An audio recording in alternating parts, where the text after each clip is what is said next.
Welcome onto the podcast, Nick. Hi. This is a weird one because it's just us as guests. So for people who don't know, I already did a little quick intro, but Forlorn Foundry isn't just like me. It's a whole team of people. I'm sure people in earlier podcasts have seen Jake. Jake is not on this podcast because he's mainly doing live action stuff. Like he helps with like producing and stuff. And literally this entire year, we've done like 0 live action. We've only been doing 3D animation stuff, which has mainly been me, Nick, and Cedric, who we'll have on another podcast. But yeah, Nick, who are you? I'm Nick.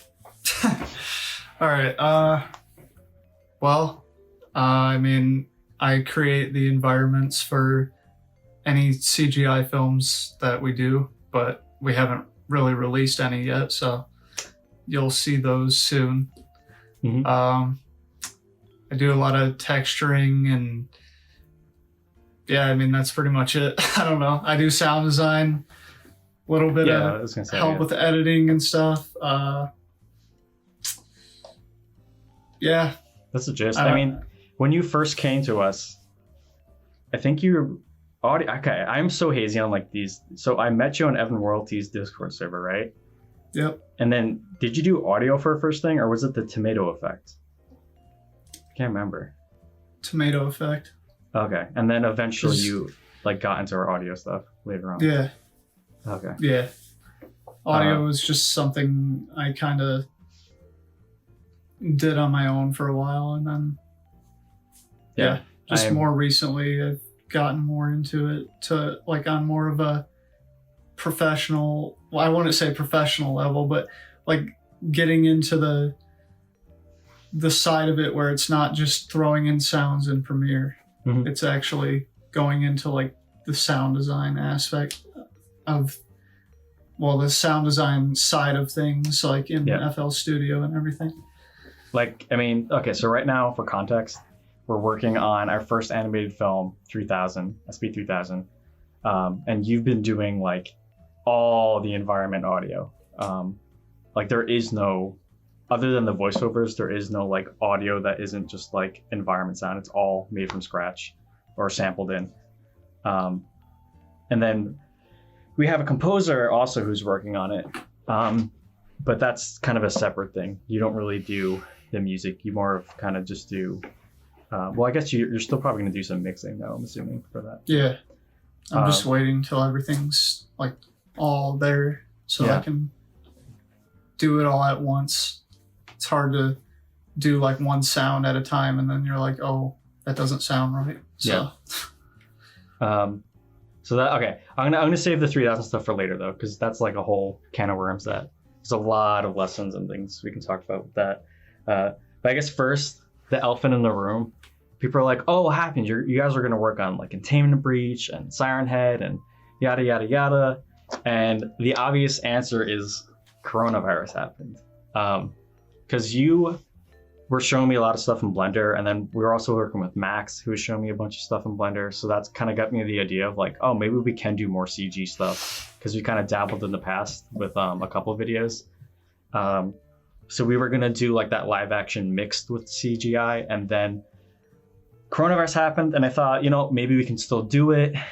So that, and then literally I think by like May or something, we realized that shit, this is like not happening. I think, around May or June is when I actually started like seriously planning 3000, I think. And then in June, I started to learn Blender.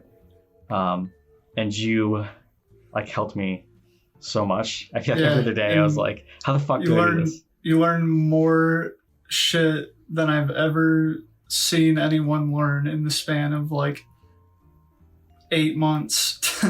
Well, like it's specifically because of you and Max, like having like those voices, because there were walls I was hitting, and then like I would just ask you a question and be like, boom. Yeah, I mean, even now, like you'll just ask me something and usually I can come up with an answer to just help you right away or something.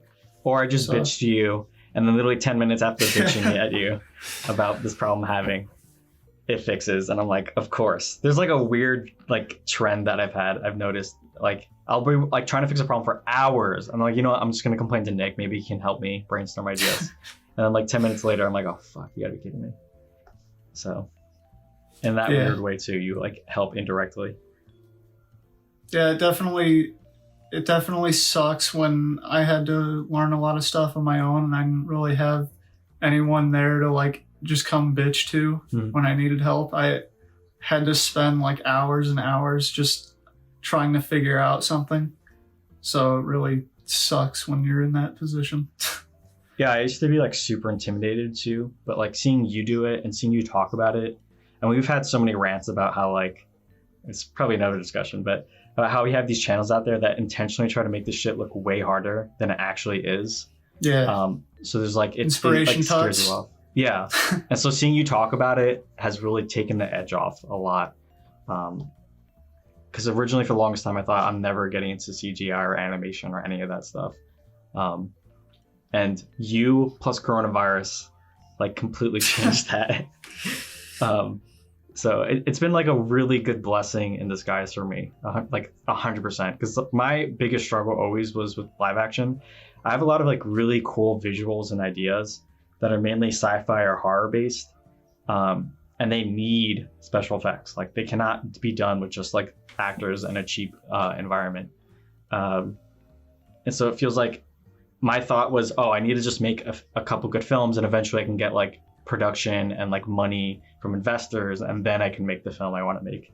But with this, now that I'm actually learning it and I have you and Cedric and a whole bunch of people helping, it feels like way more, I can just do it now.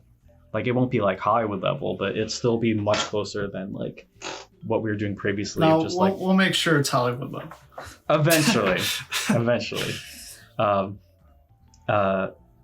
But yeah, I mean, it was not easy though. I don't want to like give off this opinion that like, oh, I got it, bro. It was so good.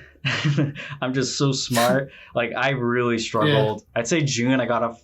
Getting in was really easy because there's a great channel I was watching called Grant Abbott, and he had a really nice, quick, way more efficient way of doing it than the donut tutorial that everyone knows. Like literally hours shorter and like as jam-packed with information.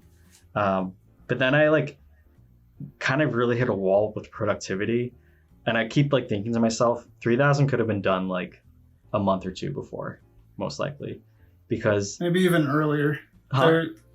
Maybe even earlier, honestly. Yeah. Like, but I mean, I also took a while on certain things too, like the diving bell. So, but we just for I guess like not to be too hard on ourselves, we had a lot of other things going on. It's not like we were doing this channel full time.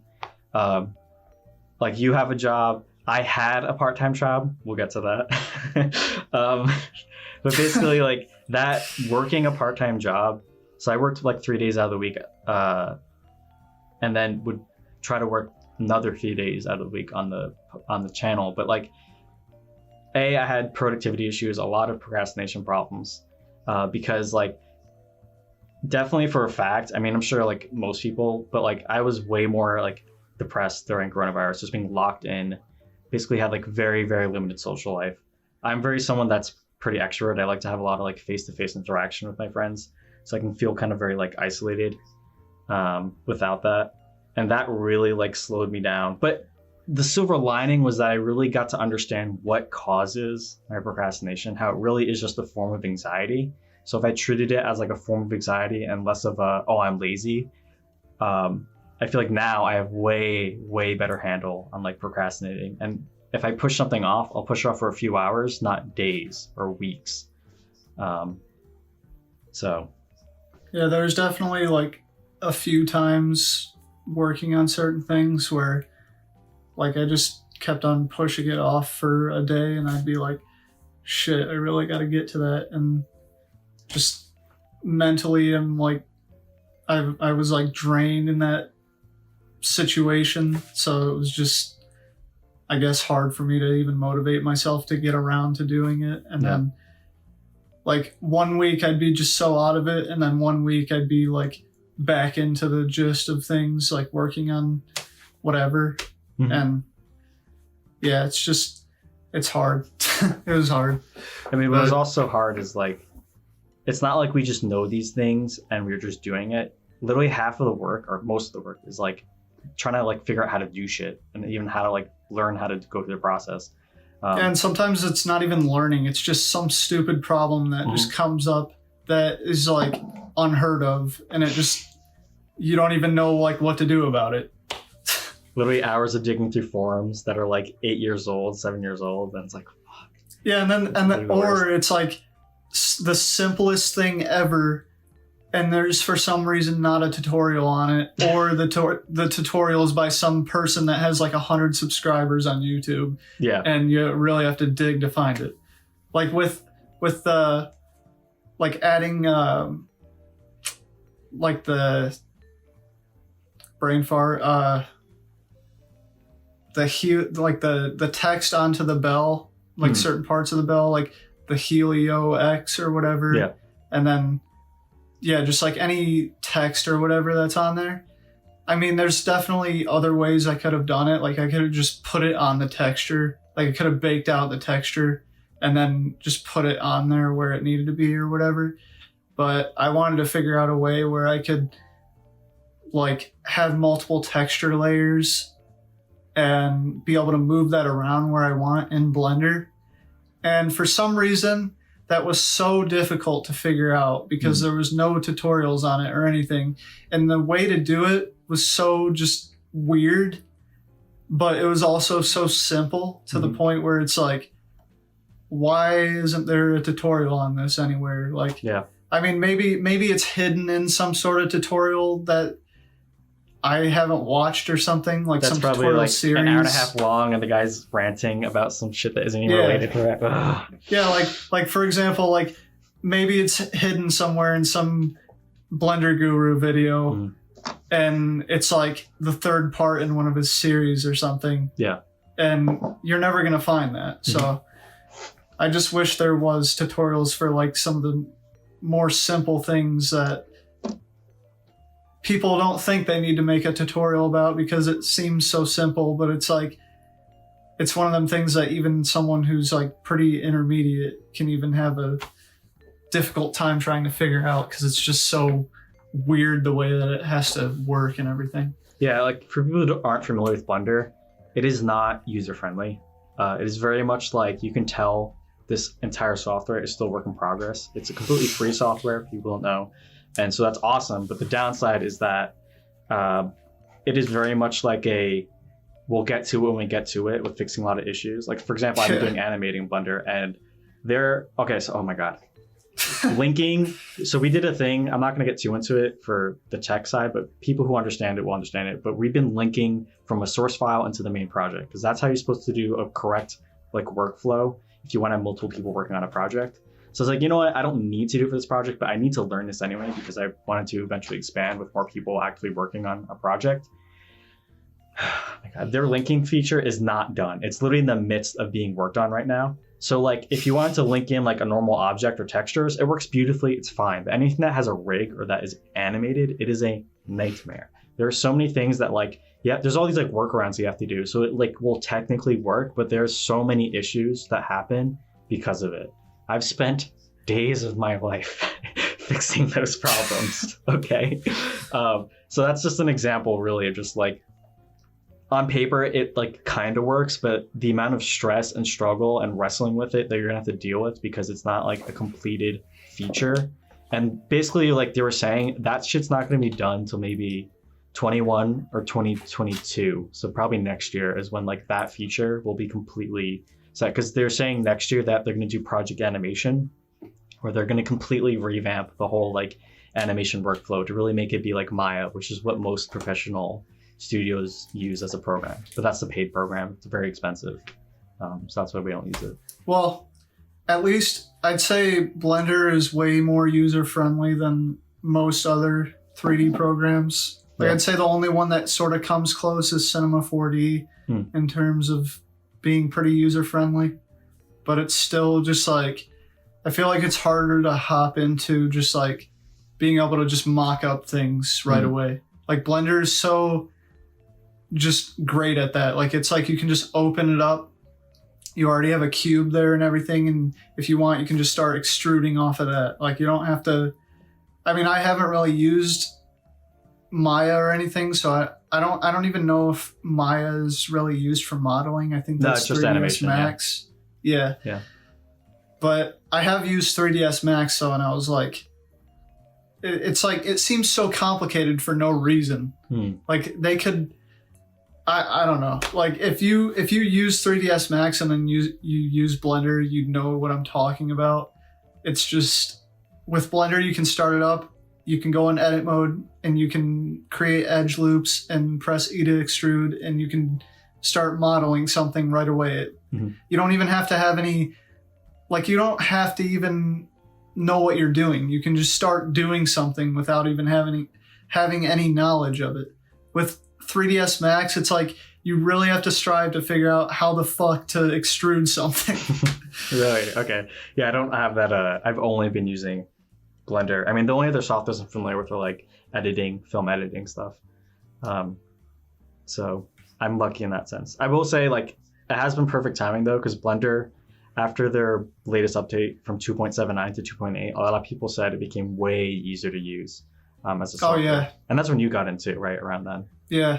I mean, before that, see, that's why I sort of was intimidated by 3D for a long time, because like the only software I really got into was Cinema 4D, and I learned a lot about it, but it still just didn't feel as like, I guess, plug and play or something. I don't know if that really makes sense with that, but it's just like you couldn't just start it up and just really just mock up something that you had in your head or something. Like with Blender, it's like you can just really do that. Like you can just start it up and start creating whatever you want. Like if you want to start creating a building, you can just start doing that.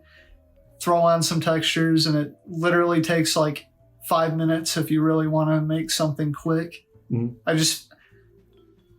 It's been a long time since I used Cinema 4D, like years, but I just know it wasn't as like intuitive or something. Like obviously if you get used to it, you can really do that in about the same time as you can in Blender. It's just, I feel like there's a bigger learning curve with any other 3D software than there is with Blender. I have heard Houdini has become easier to use, but I wouldn't know because I don't. Yeah, I mean, I've only tried using Houdini one time, and I just it was like all the buttons for everything were on the screen, and it was so complicated. I was like, it's like instead of having like drop downs and everything, which they do, but it was almost like everything was just right there in front of your face. This was like 2 years ago, but it was like right when you open it up, there's just buttons and buttons and buttons and buttons, and you're like, it automatically makes you not even want to learn it because it's like, what the fuck? Yeah. So. Well, okay, so I will say, I've been learning Unreal. So Unreal Engine is what a lot of video games use, for people who don't know. And also a lot of filmmaking has been starting to use it. So that's why I've been wanting to get into it. Also for VTubing, because eventually I do want to do VTubing. Oh, speaking of a simple thing to do that was so hard to find out. It took me 2 weeks to crack that code. Holy shit. But yeah, that has actually been a pretty also nice experience. I've heard good things about Unity too. But again, that's not really a 3D program. It's more of like a gaming film. Yeah, it's more like a huge like base to make everything come together. Like you model everything, you can bake certain animations and textures and have certain models, and you kind of import all that and make it come together rather than like using it to, like, I guess what you could use it for is things like foliage or whatever, and like the certain particle effects and lighting and all that. That's like more of what you'd use it for, like more dynamic things rather than actually making things. I mean, you can make things, but it's just, you can't really do like hard surface modeling. It's mainly just like importing objects or creating terrain or whatever. And I haven't even used Unreal. Yeah, and no, like I was gonna say though, like you could learn how to import all the models and stuff in like an hour. Like it's very streamlined and simple. The Blender, it gets complicated with animations, and that's why originally I did want to actually end this project 3000 in Unreal, but I was realizing like I have a lot of animated objects that are interacting in really complex ways. It's not as simple as a character rig moving.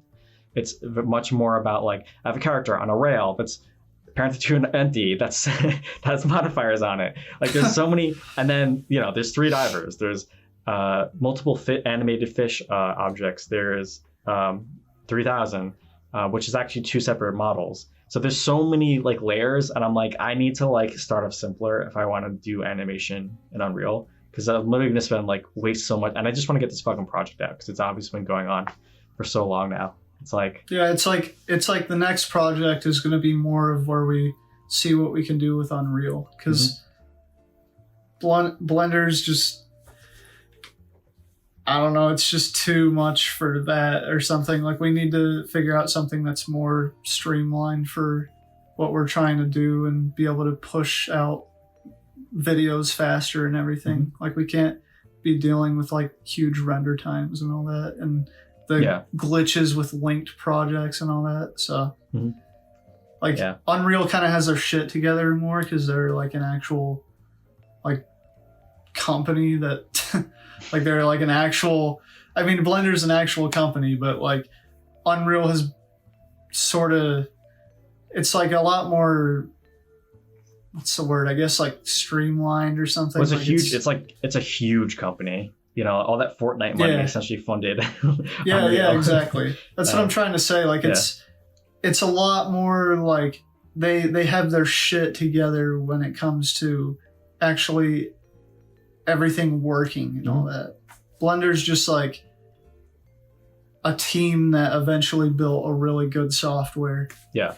And it took a lot of time, and there's still a lot that needs to be fixed in Blender. It's definitely also like still growing. It's not like there. Yeah. One thing with Blender I think is like they almost have like too many different areas in it that you could you can do 2D animation, you can do compositing, you can literally do like everything in Blender. But I feel like for the team, it makes it so they can't focus on one area as easily.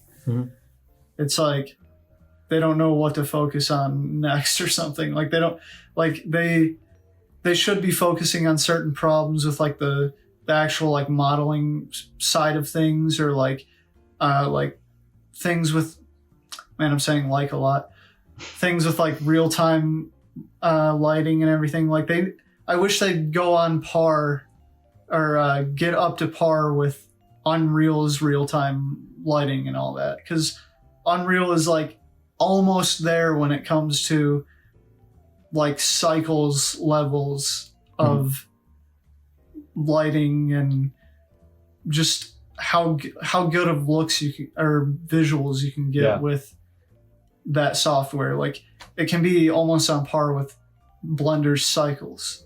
So I really wish to like work with the RTX, all the ray tracing stuff. Yeah.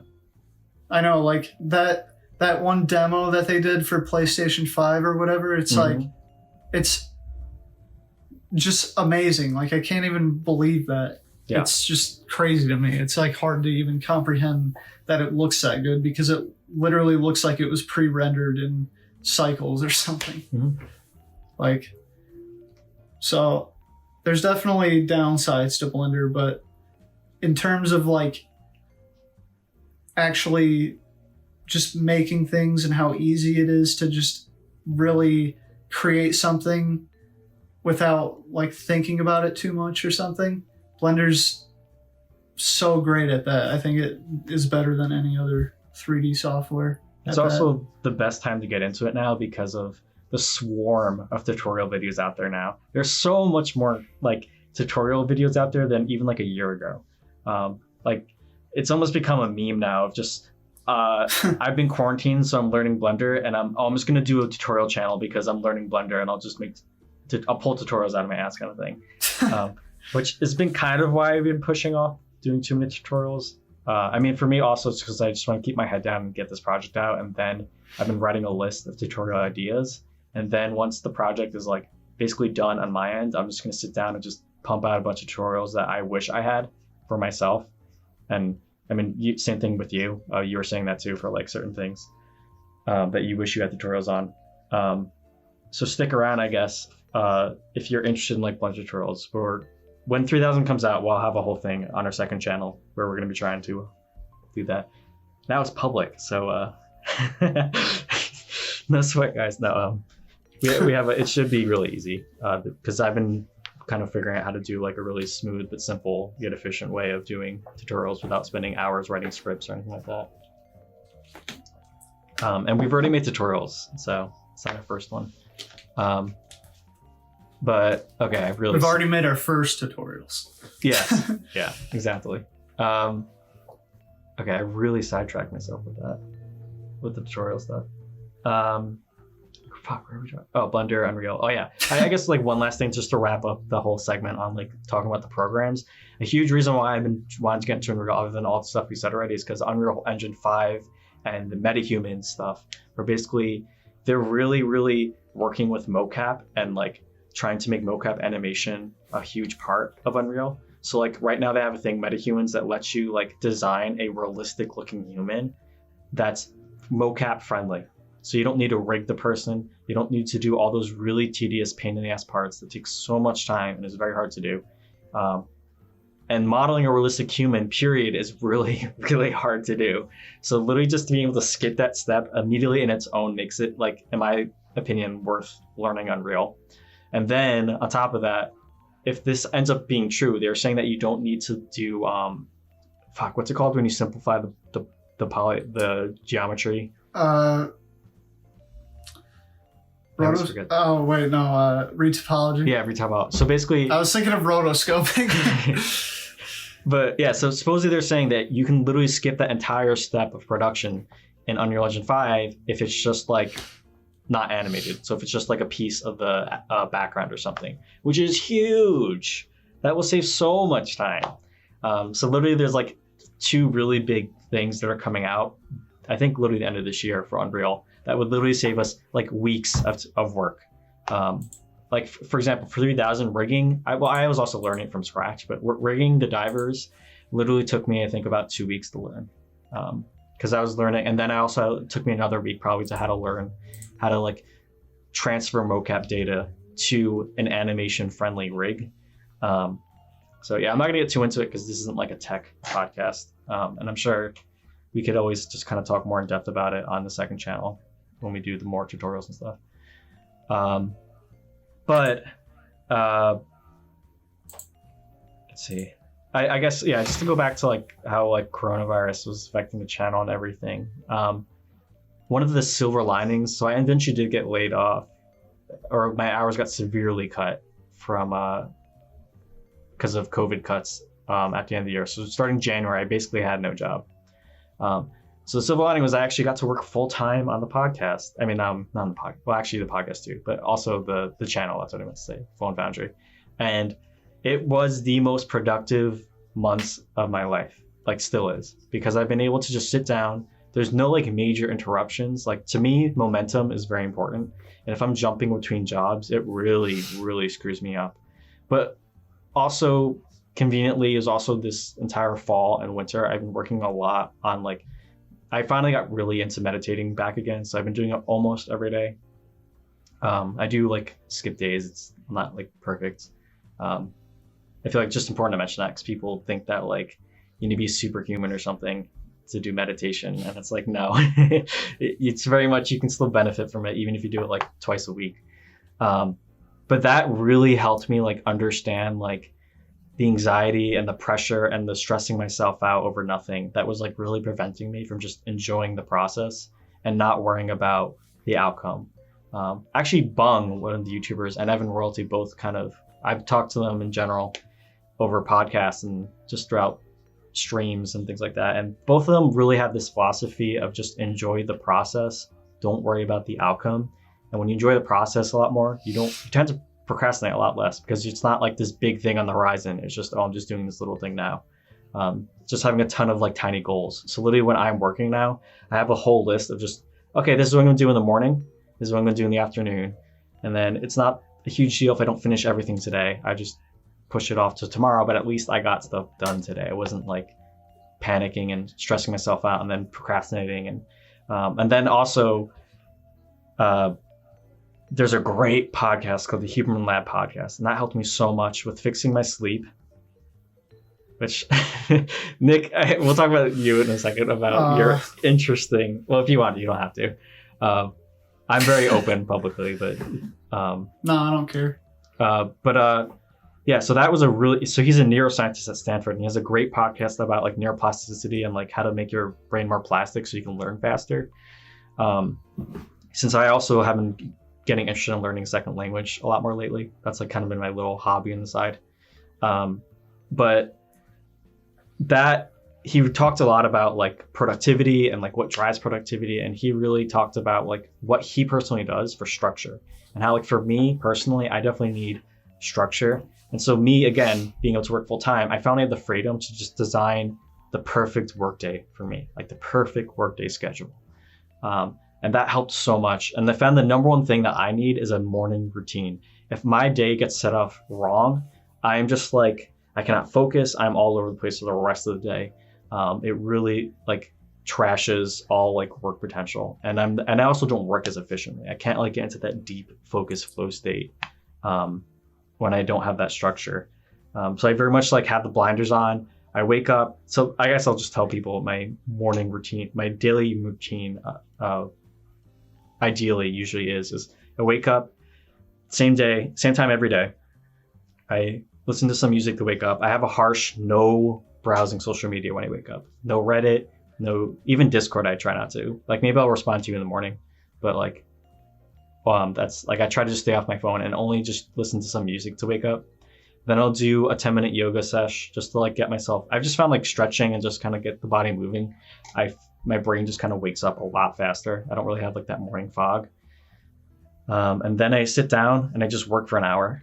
It's usually around 10. And then around 11, I have like my meal because I don't eat breakfast. I do a whole intermittent fasting thing, and I sound like such a fucking hipster right now. But it's funny because I'm the one that looks like a hipster. Yeah, I don't even look like a hipster. I used to though. That was literally a nickname in high school I fucking had. Oh my god, cringe. But anyway, so then I take. I eat lunch, and I'll do usually, not every day, but I try to do like a 10-minute meditation through this app I use. You know, I'm not sponsored by any of this, but I'll just shout it out anyway. I use the Waking Up app by Sam Harris. That is the only app I've ever used that has actually gotten me to consistently stay on meditating. Because I've always dabbled with meditation and stuff in the past throughout high school and into college, and I never maintained it ever. I would kind of do it maybe a couple times a week, then forget about it for like 4 months or 6 months. And then like I'd start like having a lot of issues or depression or anxiety and stuff. And then I'm like, oh, I should meditate again. So I'd wait for like things to go to shits again before I start meditating, which is like not the way you want to go about it. So I use that app every day, and it makes it very, very easy and convenient to just do a really nice brief 10 minutes. And they really talk about like procrastination, productivity and stuff like that, and just like emotional health stuff too. So I do that. Then I've been going on a walk every day because being inside all day, every day while I'm quarantining, I was like starting to gain weight, and I'm like, nah, we're not doing this. So, and that actually really helped. Huh? I lost weight. Oh my God. I lost like 20 pounds. Holy shit. I don't know why. I don't know if it was like there was a period last year where I was just like pretty stressed out, and I just didn't really have an appetite. Mm-hmm. So I wasn't really eating a whole lot. I was still eating though. Yeah. I think it was kind of like during that period, but it was also like after that, I just, for some reason, my weight kept on going down. Mm-hmm. And like 2 years ago, I was like 165 or something, and now I'm like 130. Oh my God. So it's, I don't know, it's just like happened, and I'm still, I end up going down to like 125, and then I was like, all right, I got to start eating a bunch of shit or something to like try to get my weight back up a little bit, because like even whenever I was like 165 or whatever, like that was like, you could tell I was like a little, I wasn't like heavy or anything, I just like, you could tell like in my face and everything that it was like a little bit more chubby and everything, so I definitely wanted to lose weight, but I didn't want to lose like 40 pounds. Yeah. So, I think if I get to like 135 or something, I'll be good. Like anywhere between 135 and 145 is probably good. But yeah, I don't know why I lost that much weight. It sounds really like weird. it was stress, because I know for some people they just like lose all appetite when they're really stressed. Yeah, I mean, the first like 3 months of COVID, I don't think I've ever been that stressed in my life. Like it was mainly because of like relationship stuff. Like, yeah, I mean, we already talked about this. I don't really want to talk about it right now, but like that just, I don't know. It almost changed me as a person though. Like after that, I feel like I was probably at one of my lowest points ever. Yeah. Like mentally, like I've been in lower points in other ways, I guess, before that, but that specific time, like I literally felt like physically sick. And I for like literally 2 months, I just like couldn't eat anything. I was just like, I felt sick when I tried to eat because I was like so stressed, and it was like I didn't even realize I was that stressed until after I was that stressed. Like while I was that stressed, I just like didn't even know like what I was feeling, because it was just so weird, and it was just weird. But right now I feel like I'm in a really good place. I'm definitely not as like organized with my time as you are, like how you have a schedule and everything, because my sleeping schedule is like I don't even have a sleeping schedule. I don't even know why I say sleeping schedule, because it'll be like, oh, sleep not even an hour one day, and then stay up the whole night after that, and then all of a sudden just sleep the whole day, and then I don't know, and then go to work, because I work midnights at that one job, and I don't know, it's just really weird. Like I never really get a break from doing stuff, because like one day it'll be like, oh, go see my girlfriend, because I go see her one day for the week, and then it's like next 3 days I go and I have to go into work at midnight, and then the only days I somewhat get a break is like Saturday night and Sunday, but usually on those days then my dad needs help or something, doing something, and then Monday and Tuesday I do this stuff. So it's like, I don't know. I just don't know how to make a schedule out of that. Like it's so just weird, especially when my dad, his job isn't even a schedule. It's just like random. It's like, oh, well, looks like we got to go do a windshield or something. So I don't know. It's really weird. I don't know how to make a schedule out of it. The main thing that's really screwing me right now is working midnights though.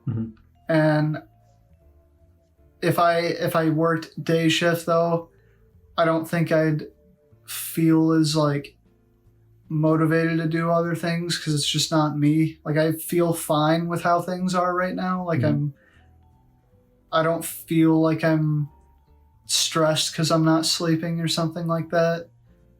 Like I feel like if I was working a day shift though, then I feel like I wouldn't have the time that I would want or something. I don't know. It's weird. Like the certain way that I guess I feel after my shift or something, I know I wouldn't feel that same way if I was working a day shift. Mm-hmm. Like I can stay up for a few hours after I work midnights and do some stuff. Like I can work on something for a little bit. But if I was working a day shift where I wake up in the morning and I work for 8 hours or something, I know I'd just feel like absolute shit after that. Yeah. And then then my schedule would be go to sleep when I get home and then wake up at like 3 a.m. or something and then work at that time before I go to work or something. Mm-hmm. So I don't know.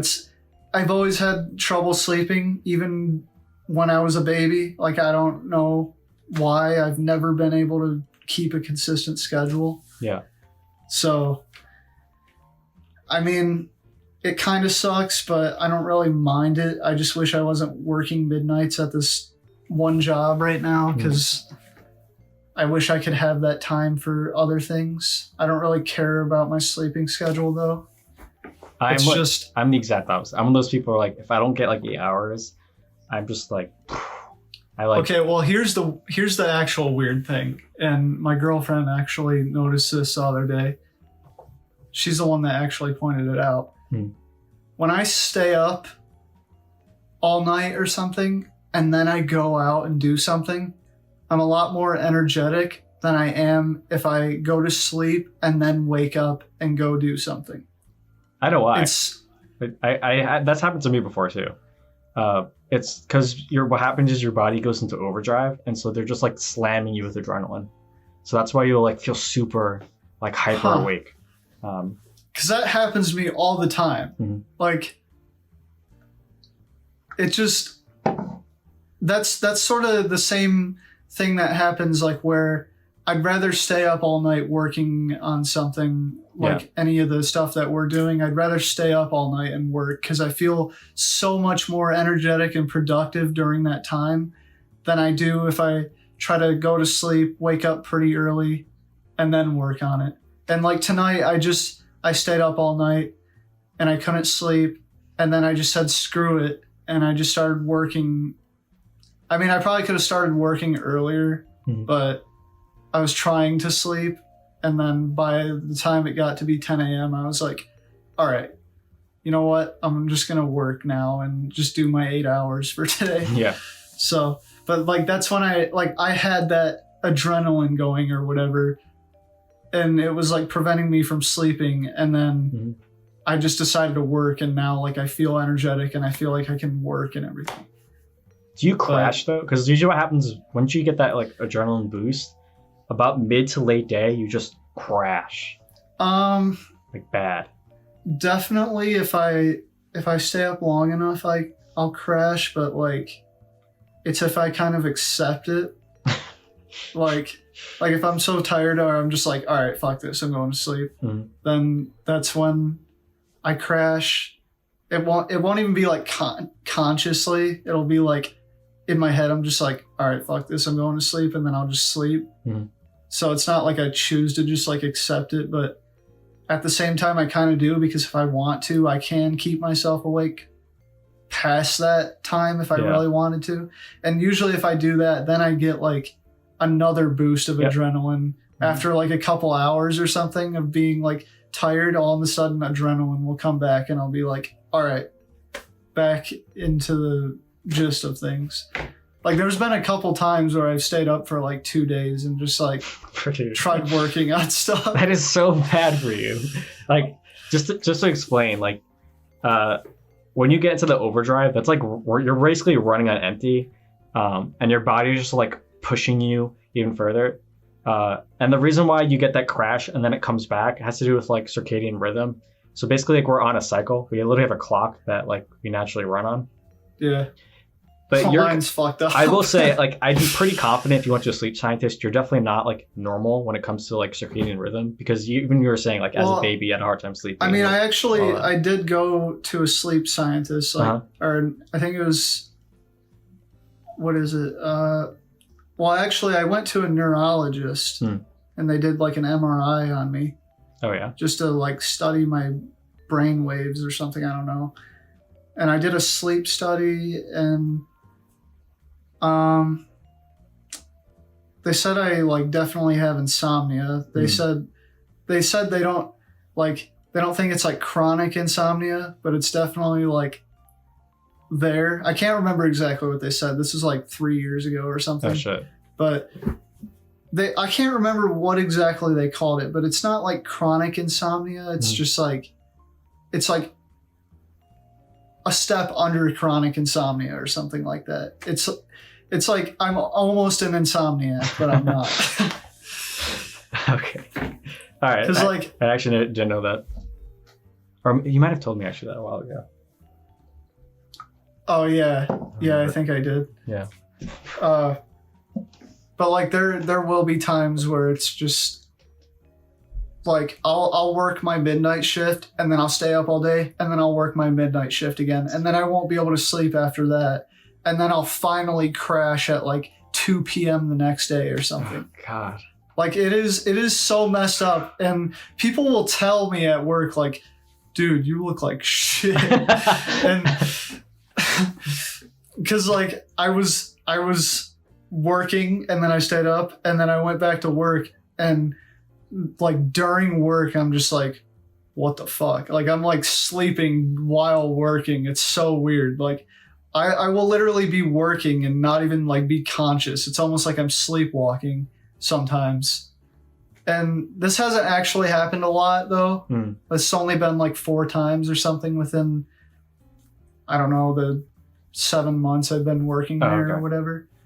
But it's definitely, I'd say the thing that happens more often is like I'll sleep for like an hour and then I'll go to work. Like I'll stay up and then I'll stay up all day, or I'll work and then I'll stay up all day and then I'll sleep for like an hour and then go to work. So I guess that's just as bad. Yeah. But yeah, I mean, people will definitely notice and they'll just be like, what the fuck, man? Like, and I'll be like, dude, I did not sleep at all. I'm still up from last night. And they'll just be like, what the hell is wrong with you, man? Yeah. So I feel like the erratic, like your dad needing you for like things is really the number one thing that's like why you can't have like a solid schedule. That's, I mean, he's definitely started to respect my time more lately though. Like he hasn't been just abruptly needing me for things as much. Like it's been maybe like once a month or something where he's really done that. There's been usually like other times it's like, can you help me tomorrow or something? And I'll just like agree just to help him. Cause like, I mean, he's old, like he's 50. So he it's hard on him. So I understand, but like he's getting close to the point where he wants to retire. He might still do it on the side or something, but I don't know. It's definitely not, it hasn't been as much as it used to be. Like it used to be like, yeah, I remember. It used to be almost like my actual job.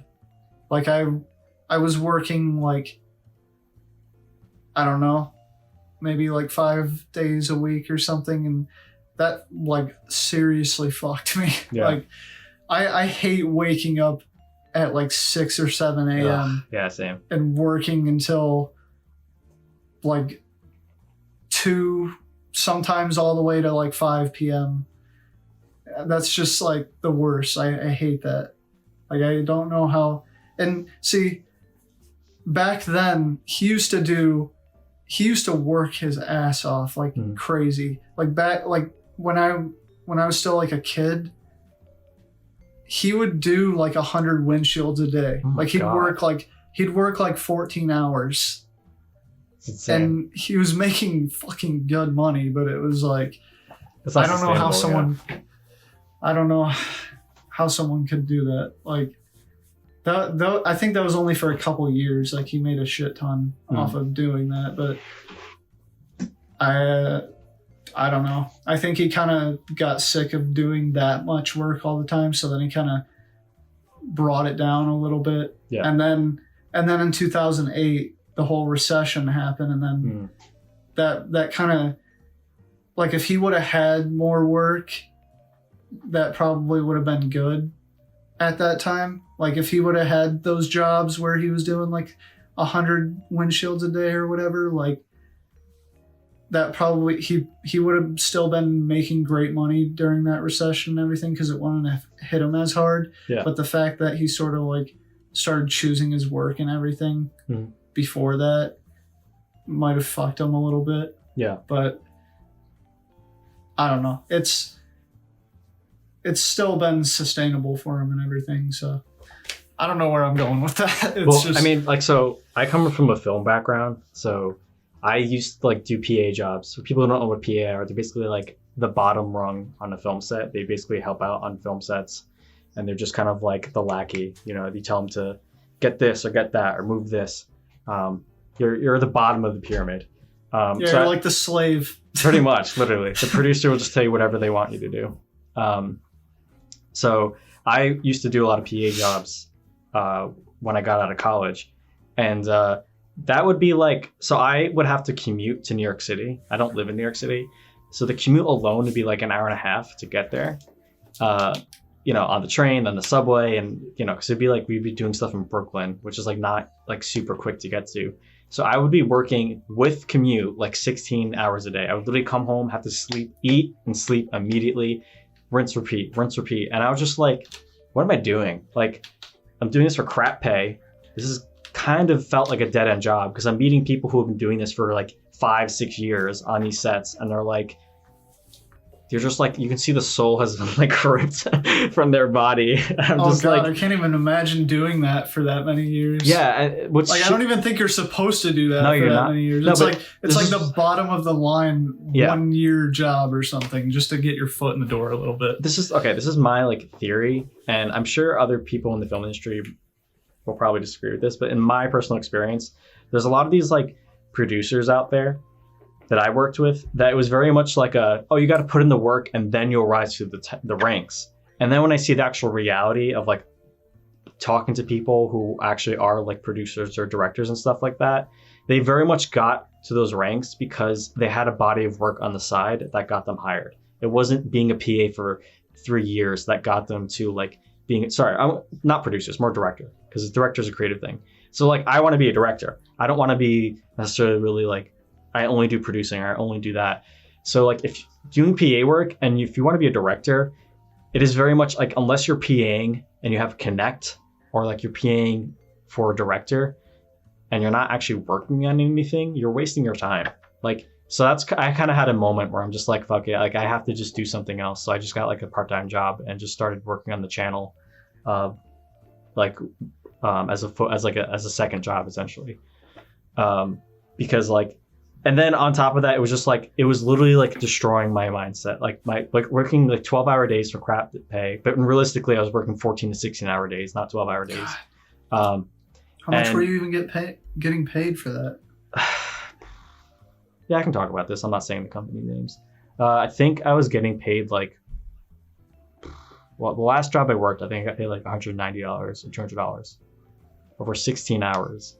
Like, it's just not worth the pay. Like, I think that's still like above minimum wage, but it's just not worth like the toll, the mental toll on. That's really shit pay. Yeah. So I'm making like almost $13 an hour at my job right now. Mm-hmm. And I mean, if I really like worked full time there, I could make like a good like $600 a week. Yeah. If I really wanted to. So it's not that shit. Like that's a pretty shit. There were some other like really good PA jobs I had that were really comfy because it was like at an office in Manhattan and like it would be like 9 to 5 and I get paid a day rate. And I'm like, oh, that's actually like really fair price. That's like a really fair pay for what I'm doing. And I felt like respected by that company too. So there's like other aspects that was nice. But anyway, that aside, I really like have a lot of beef with this idea that like you need to work X amount of hours, because there's a really toxic mentality I've ran into a lot in the film industry where it's like people brag about how little sleep they've gotten, how many hours they work in a week, and it's just like, that's just like not sustainable. It's like a really toxic mentality. I feel like I'm very much about like work smart, not work hard. And I found like, so I've also worked a normal office job or work 8 hours a day, and like you don't actually work for 8 hours. Like in reality, especially because around the end of the day, a lot of people start talking to coworkers or slacking off or whatever. You only really work like 6 to 4 hours if it's a slow day. You're not actually working like sit down 8 hours and boom, it's like super productive. So that's why, like me personally, I like doing a 10 to 6 schedule, and I end up, after my breaks and coffee breaks and yada yada, I end up working about like 6 solid hours. And because I have all these like breaks and little things sprinkled in between, it's like much more deep, efficient work and less of like me getting sidetracked and like, not working super focused. So again, going back to the Human Lab podcast, he has a whole thing with the neuroplasticity and like when you're learning things. And so literally like, as you're talking, this past 7 months, it's just been me learning a new thing like every day. It's not like I'm going to work and just doing a thing I know how to do. It's very much, I'm starting to get to that, which feels so good. Like I was saying how like recently I was rigging like a fish like maybe last month. And like, I didn't need to look up a tutorial I modeled that fish. Huh? Wait, was it the fish that I modeled? Yeah. It was the grouper one. Yeah. So like I was able to rig that and I could just do it. And I was like, oh my God, it was so much faster. It was so much like smoother. It like took a lot less like processing power. And I didn't have to hunt down like a million tutorials and things like that. But what was I saying? Oh yeah. So basically I found is like when you're like actively doing really challenging work every day, you can only really actually focus for about an hour. They've done a lot of studies on this. Him in particular, that's like his focus in neuroscience is like efficiency, work, and like learning, like neuroplasticity. And so he was finding that literally only for like an hour. And so what he was saying is like set yourself up for an hour and a half, and then the last 30 minutes you're really not going to be focusing, but it's good to like push it. I cheat a little. I just do an hour, and then what I do is I take like a little break, and then I come back. So maybe I'll just get a snack or make some coffee, and then I come back, do another hour sesh, and then I just keep doing that until I hit 6, and then I'm like done for the day. I'm human, distractions happen, and I found the best way to avoid distractions is to literally put my phone in another room. Just like not have it even like in my space so that I can even look at it. So like, yeah, I will be honest, that's a huge ass distraction of mine. Like sometimes I'll just pick it up and I'll just be like, I don't know, I'll just randomly like scroll through Instagram or something, and it's just like, fuck, I gotta focus on this. It's really hard. I still like have slip ups because like sometimes I need Discord for work because like I'll be talking to you or Cedric and like, or I use my sister's Discord chat as a way to like chronicle like shots I want to save or like or like notes for work without me, because I have a weird thing. I don't like creating like unnecessary files and clutter on my thing, so I won't like create a text file. I'll just send a message on Discord. So that's where it can get tricky. But what I found is like I just mute all the servers I'm in because that's what I do. Yeah, the way I view it is like I have a monkey brain, and so like I cannot just be like, oh, I'll just stay focused. I literally have to be like, no, I cannot avoid grabbing the cookie. I just need to remove the cookie from the equation. So if I can just get rid of all the cookies out of my room, it is like 10 times easier to focus than. And so, for example, when I take that break, I don't look on my phone. What I do is I do a break that doesn't involve my phone. So I'll just like sit down, listen to some music. That's usually what I do. Or if I'm listening to a podcast, I'll just sit down with the podcast for a little bit, because sometimes, depending on working, I can just listen to a podcast and work. Or I just make a snack. So like I have some go-to snacks I do, and just like a little something just to like free up my mind. Because especially with animation, I feel like it like melts my brain after an hour, and I'm like, ugh. But yeah. Yeah. I don't know how people just sit there and do animation for like hours and hours. Like the actual animation of like moving like little fingers and stuff. Like you move it and then you move it a little bit more, and it's just like, like I actually used to try to do that in Cinema 4D, and I was pretty decent at it, but actually doing it, like just to get a character to like shoot a bow or something, because I was like doing it with Minecraft characters. To get a character to shoot a bow, it took me like 8 hours or something to animate the whole like I think I just had him like walk or something, and then he pulled out the bow and shot it at a creeper. Yeah. It took like 8 hours to do the whole animation, and I was just like, what the fuck? How do people ever do this? Well, so I would say the more you do something, the less like mental processing power you need. And so like for me, I've noticed, actually, yeah, this is a good example, even for me in a small scale. Me animating like in January and me animating now, I can go for much longer periods now than I could in January. Just because like the more I animate, the more easy it gets, the more my brain adapts to it. And so especially if someone's been doing it for years, I think for them, sitting down and just animating, because they have so much experience with like understanding motion, momentum, like all the little details that you need to understand, like working with rigs and all that, it becomes less like taxing for you mentally than like for you when you're new to it. And like you're still like, this is why this project's been like really challenging for me. It's like my first real animation project.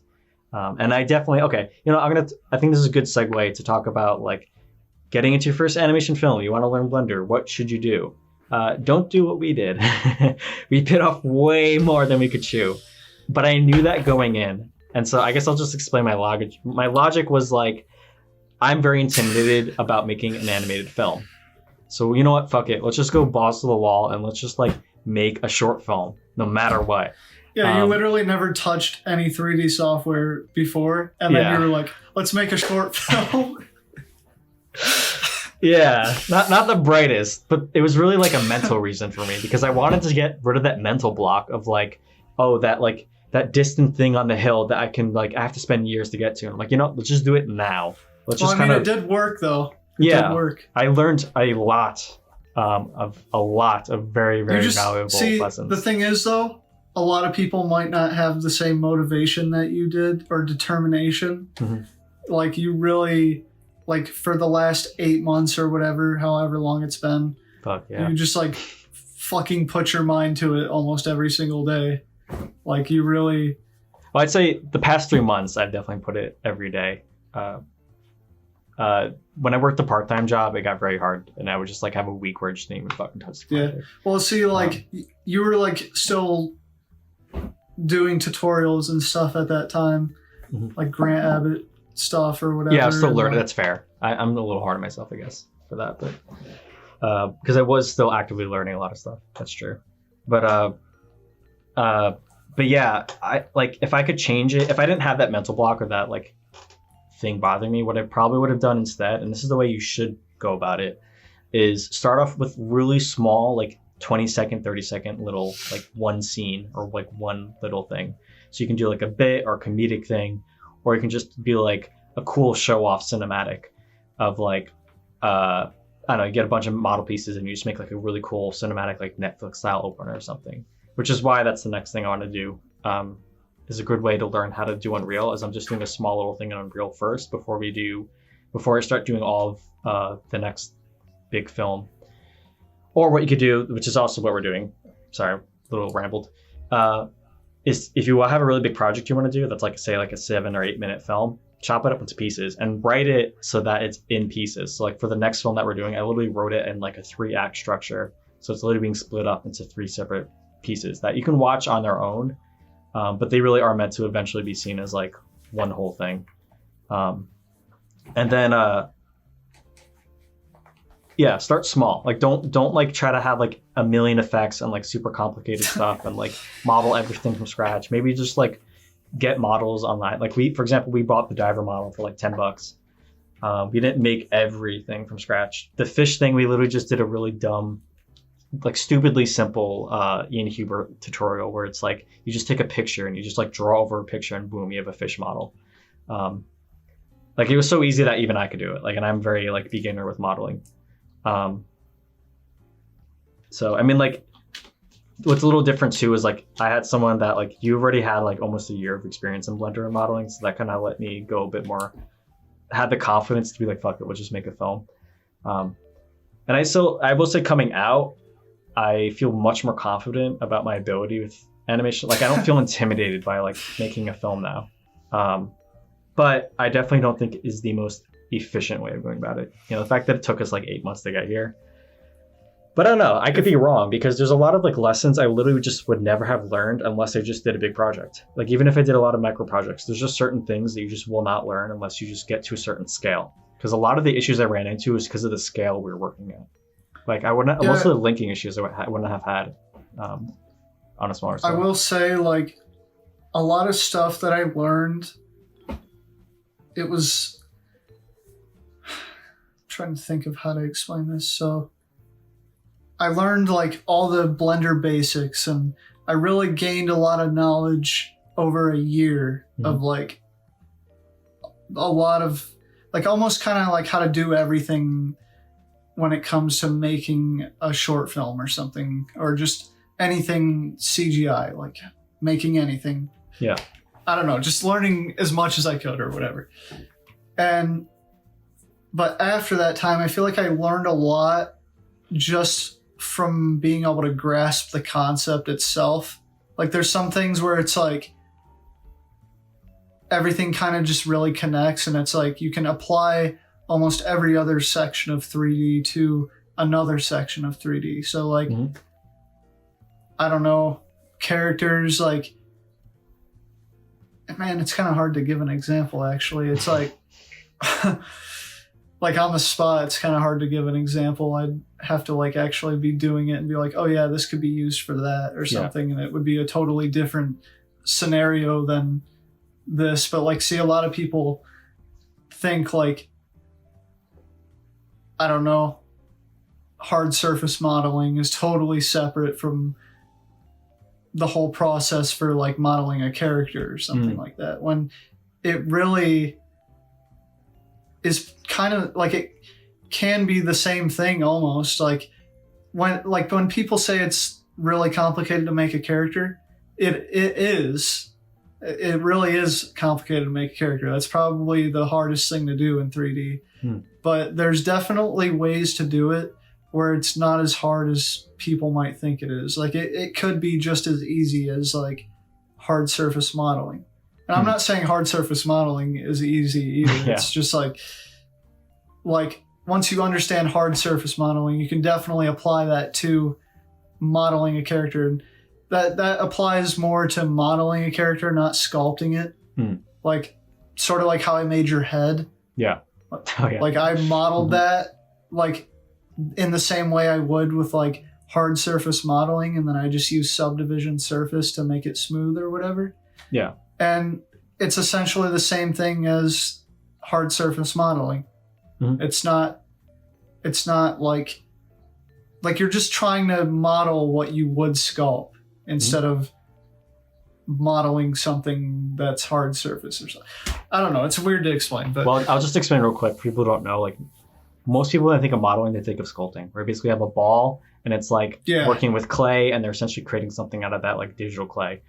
The way you model and the way I model too is we do it more like Ian Hubert style, where it's very much like you have a cube or you have an object, and you like usually over a reference image, you basically like model that shape to look like that image. And it's not like as free form. It feels much more like mathematical, where you just kind of push an entire face of a cube in one direction. Yeah, it's more figuring out like the depth of certain things, and like let's say you have a side view of a face and a front view, but you don't have like the 3/4 view or whatever. Yeah. That's where you kind of have to like figure out like what the depth of the face and like the eye sockets and all that would be just from looking at like a side view or something. Because from the front and the side it may look fine, but from this angle it look weird. Yeah, it would look weird. So you really have to tweak it to make it look right. And that's sort of the problem I had like with your head, because like I can't remember if you didn't take a picture of I didn't do a 3/4. View. Yeah. What it was. And like I literally had to look at pictures of you on Instagram to try to figure out that angle, because like it kept on looking so weird, and I was like, man, that's just off. And then I finally got it after just tweaking, and so I guess if you get really good at sculpting, it can be better in some ways or whatever, but you really have to know your shit about topology if you want to make a usable model for a film. Because like honestly though, that's why I like just modeling the character, because you don't have to deal with topology or retopology or whatever. Yep. The topology is already there, and it gives you such a better understanding of how topology works. Like after I modeled your head, I think that was like my breakthrough of really understanding topology, because it's one of them things where it's like you really have to just keep on doing it to actually get a grasp of it. You can't just like watch a tutorial and be like, oh, that's how you do topology, because you have to really learn how like certain things are going to flow. Yeah. And you have to know like how to not create n-gons and all that. And you need to know when to use what's the term? It's like when there's 5 like edges coming out of one vertex instead of 4. I know what you're talking about. Yeah. Yeah, like I can't remember the term right now. But like things like that, like you really need to know like how to change the flow of the topology and where to use the certain techniques and all that. And it's super hard to grasp that, because at first it looks like you just need to lay out a grid of squares and then shape them. But you really can't do that. You have to learn, like, if you have a square and a square, you can't just connect those and then like bend it a certain way. If you want a certain part of the face to be like curved, like the cheek or something, like where it goes in and then like it curves out like that. Yeah. That's where you'd use like the 5 edges coming out, because you'd need to make, instead of having squares just like right next to each other, like imagine this is a square and this is a square, you'd have to like split them in a way to where you put a square in between them, but it makes like almost a triangle, like a diamond actually. So it's like you have a square right here and a square right here, and then you, instead of having those connect, you split them off like that, and then you have a square right there, which is that gap right there. And that's how like you totally change the flow of a certain part. So it's like, it's just things like that where you really need to know when to do that with like fingers or hands, or I will joints. Say joints are the big hardest fucking thing ever to do topology for is an ear. Yeah, I remember you telling me about I swear to God, that took me like 6 hours to do your ear, because it was so like, it's so weird. Yeah. Like it's such a weird shape that you have to like if you make it wrong, it just doesn't look right.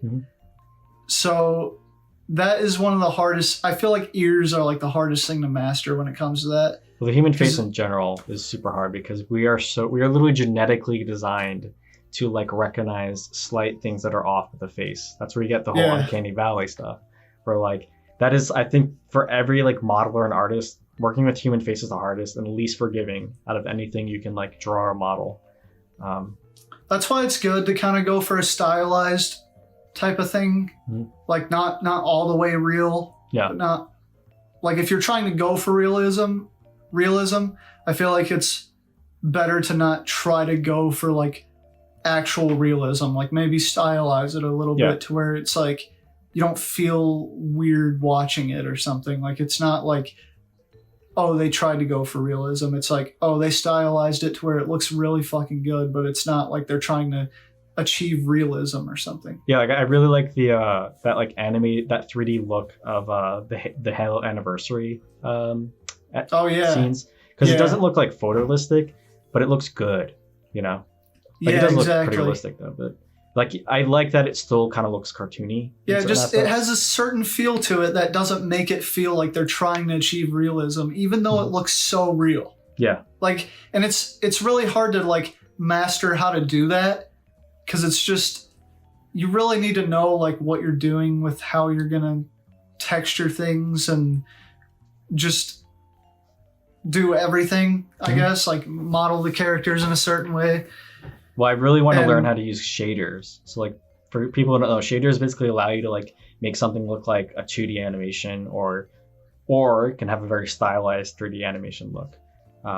So that's like one way you could go about getting like a specific style with your 3D animation, is working. Yeah, you're talking about like when you apply it and it makes it look kind of cartoonish, but it's still like 3D. Yeah. Yeah.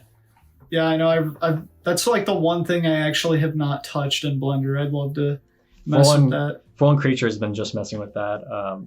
He's another SP YouTuber / anime, but in Blender, that's what he's working on something right now when he's using shaders.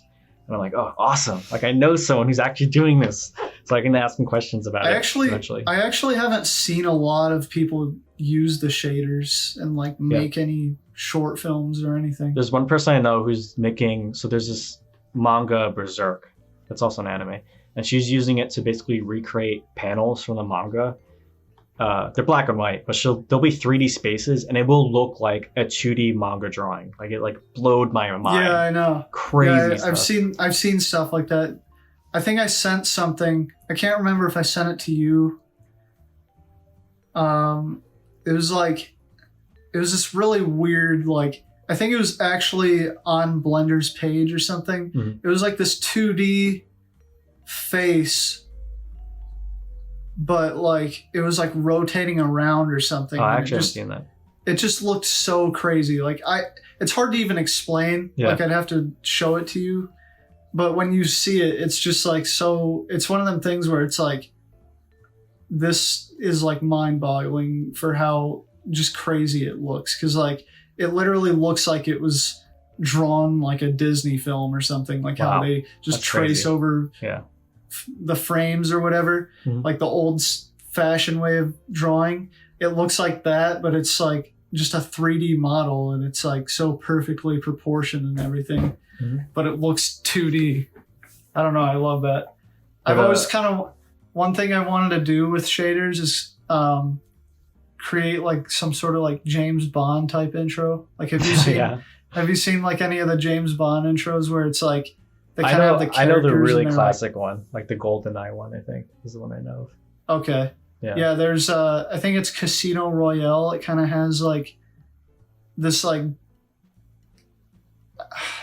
It's almost like a vector style. It's not vector, but it's like everything is like a certain color, and it's kind of like flat colors.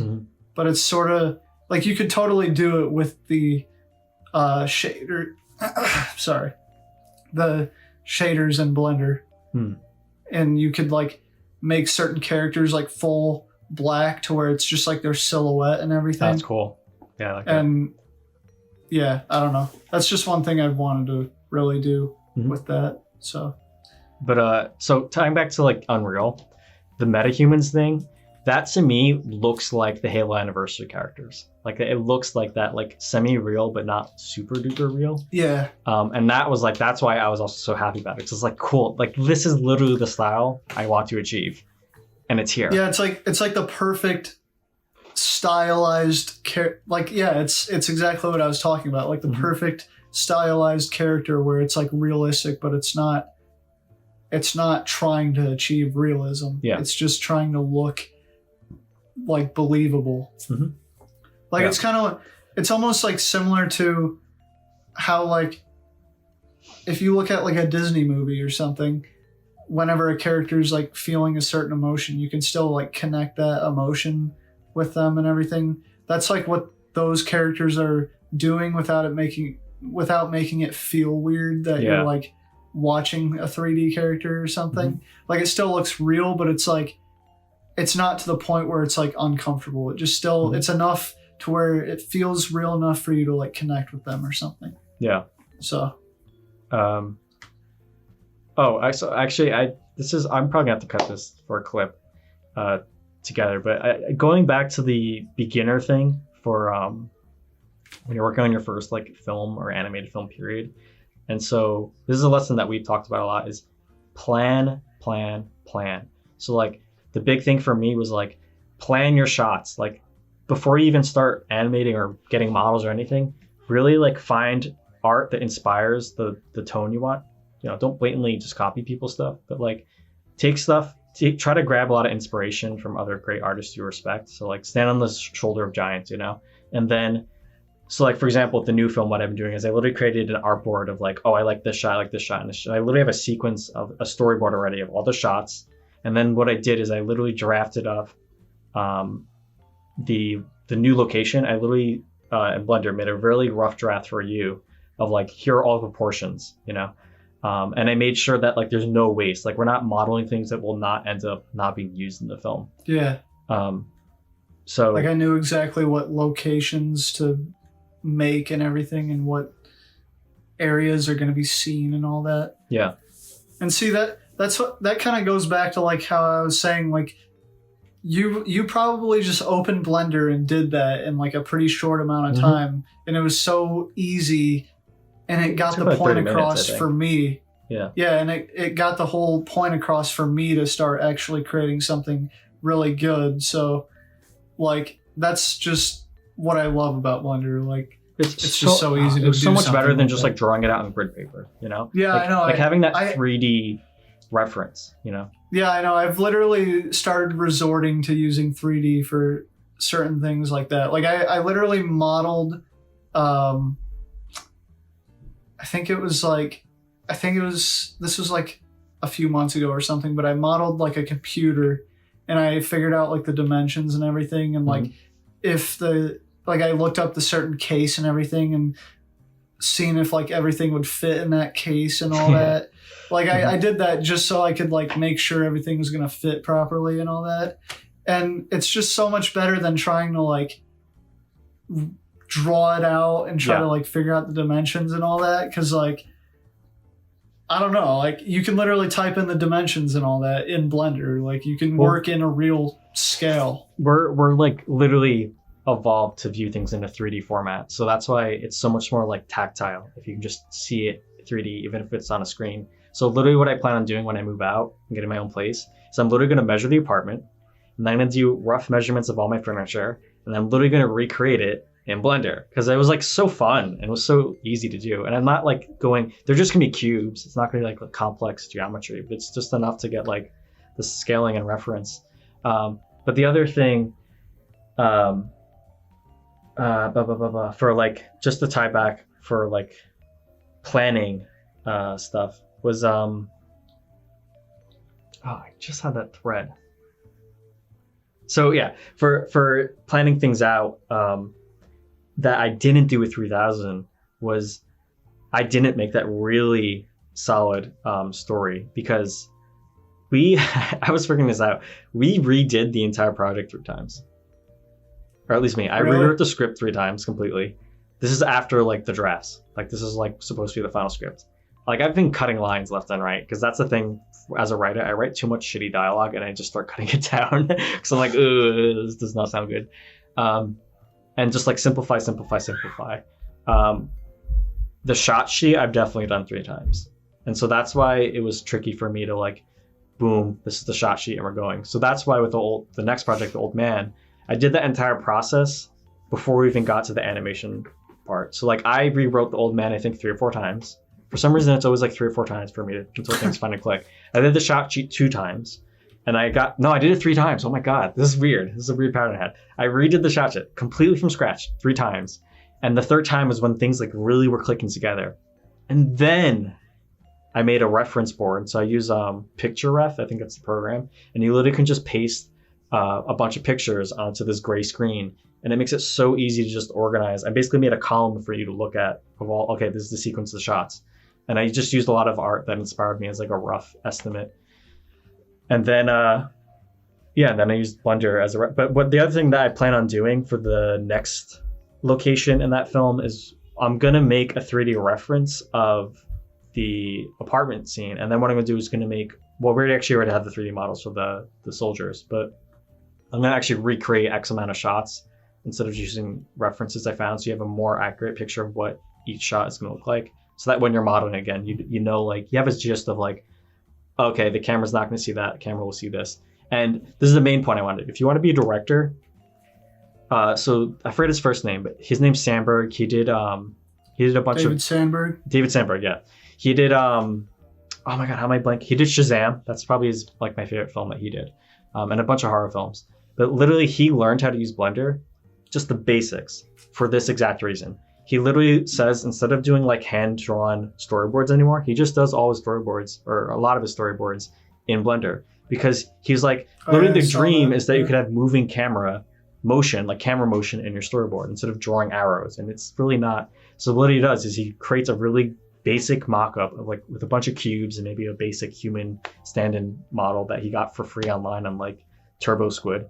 And you know, it's like it's a stiff T-pose. It's not like even like a rigged character, I think. Although you could just it's enough to just like get the point across for other people to like see, okay, this is where it's going with like the composition and all that.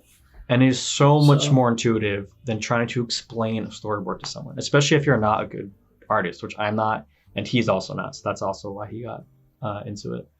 And there's so many like free models you can get online that you can basically use. You don't even have to model everything yourself, you know? So that is like, so for example, for Old Man, that's one thing I do plan on doing before we really get into nitty gritty stuff. That's actually more so for me and less for you. This is more for the animators. Is like, I'm going to be animating all the camera pathways before I do any animations, because you don't want to waste your time animating something, spending hours animating something that will never be used. So like, that's why I'm going to do all the rough camera motions and all that stuff, and literally have like T-pose characters just like gliding across the floor before like investing all that time and like making it super realistic, the animation and stuff like that. So that's the whole like work smart, not work hard kind of stuff that you want to do. And it's honestly, in my opinion, I love doing the planning stuff probably the most, other than the writing and the creative aspect of stuff. Because to me, it's like so effortless and so easy to do, like technically speaking, that you can just kind of do it and bang it out in like 30 minutes or an hour. And you just, there's like very clear that you're getting things done and things are working. It kind of feels like you're progressing and everything. Yeah. And especially after you've already learned the basics, it's just like, you're just riffing. You're not like fighting the tech or fighting the software. Yeah. So, yeah. Okay, so we should wrap things up. I will say, currently, 3000 still being wrapped up. I don't know when it's going to be done because we're still working on the composing. I'm wrapping up. I'm hoping to finish it, honestly, this week or at the end of this week. And then, like, you got to do the fresh cut of the audio. And then we have our composer who's working on the music. So I don't know when it'll release, when this podcast is out. But if you're watching later, I don't know, like in May or something, check out the video. We put a lot of work into it. Made it this far. Yeah. I'm James. You're Nick. I'm Nick. We're Forlorn Foundry, or part of Forlorn Foundry. And thanks for listening. See ya.